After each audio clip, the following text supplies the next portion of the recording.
This Mobile Geeks video is powered by Asus. Hey, I'm rolling with Mobile Geeks right here at Computex 2015, and we're taking a look at the Acer Aspire Switch 10V. Why is it called V? Because it's a higher-end model or a next-generation model of the good old Aspire Switch 10.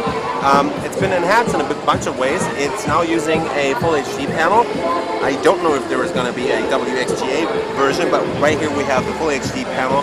It is a 10.1-inch tablet that's running at 1920 by 1200 pixels resolution. The screen is very nice because it's not only crisp, it also has good viewing angles, and as you can see, the brightness is also very decent, I think. The whole thing should be coming out pretty soon because it's still running Windows 8.1, but I'm not sure about that. It's probably going to launch with Windows 10, or it might launch just ahead of Windows 10 and then be upgraded for free. What's new is also under the hood because they are switching to the new Intel Atom X5 Z8300, which is the new low-end version of the X5 Cherry Trail SoCs from Intel that's running at 1.44 gigahertz in this case, in the base frequency, and it goes up to 1.84 gigahertz. The new chip is combined with 2 gigs of RAM and 32 gigs of flash storage. There's probably going to be models with 64 and even a hard drive maybe in the keyboard dock because the keyboard dock is still around. We have 2 gigs of RAM. I don't know if there's going to be a 4 gig model, but let's hope so because the new Intel Cherry Trail chips definitely support that. Other than that, we have a front-facing camera up here, which my guess would be is a VGA cam or maybe a 2 megapixel camera in this case.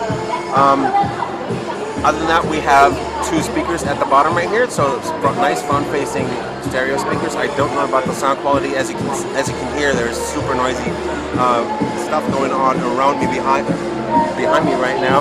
We have the keyboard docking ports down here. These are the these are the magnet hinges that hinge onto the keyboard. These are the pogo pins for the data connection between the keyboard. It's not using Bluetooth in this case. Let's go over to the side. We have your charging port right here, so they're not charging it through USB or micro USB, but you can use a proprietary charger that should definitely juice up this tablet much faster. We have a micro USB port right there. This is your micro HDMI out. Nice to connect it to an external display and use it as a desktop PC. We have a headset jack, 3.5 millimeter right there, micro SD port, a micro SD card reader, and a mic on the right. There's probably one on the left too. I don't know about the resolution of the rear-facing camera. My guess would be it's a 5 megapixel camera. Could be more. Could be an 8-inch, an 8 megapixel camera, for example. We have a full metal back right here with this kind of scratchy pattern on here that Acer's been adopting to the other plastic covers on the other devices too. And we have a plastic cover over on top of the antennas right there. Let's go over to the, in this case, looks like the right side of the tablet. We have the Windows button right here, which is kind of interesting right there. Plus, this is your volume rocker and the power button up here. There is pretty much nothing on the top, and as I said, nope, just one mic right there. Let's just dock this into the keyboard. I don't know about the battery life, but it seems pretty light, so my guess would be it will be around 6 to 8 to 10 hours, depending on how you use the device.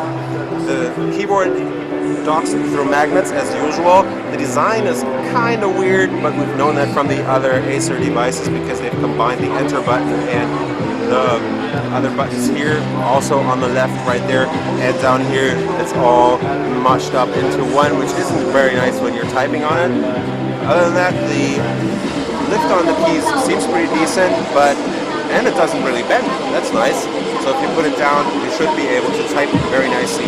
Trackpad is decently sized, has a good click to it. Actually, that's better than on the Acer or the Asus tablets or on the Asus keyboard docks. Yeah, it feels very nice, and it also has a nice touch on its surface. On the side, you get a USB 3.0 port right there, so you can hook this up to peripherals like a keyboard or maybe even your hard drive, for example, that you want to use to put bigger files on. There is one big thing that I don't like about this device, and that is if you put it down and you tilt the screen further back, it doesn't go very far without the device tilting backwards. So that's about as far as you can go back before the device tilts backwards. So that's the point where it tilts. put it down and it's gonna fall over backwards. So that's not very nice. Acer should definitely work on the design in that case right there. If you fold it down, you'll end up with a package that's, my guess would be just 2.5 centimeters thick, and it weighs in at 1.2 kilograms, my guess would be. The cover on, or the keyboard dock, is made out of plastic, and it's also got this pattern to it, so it doesn't attract any fingerprints at least. I don't know if there's going to be a hard drive in here or a additional battery. In this case, there probably is, because it feels very, very light on here.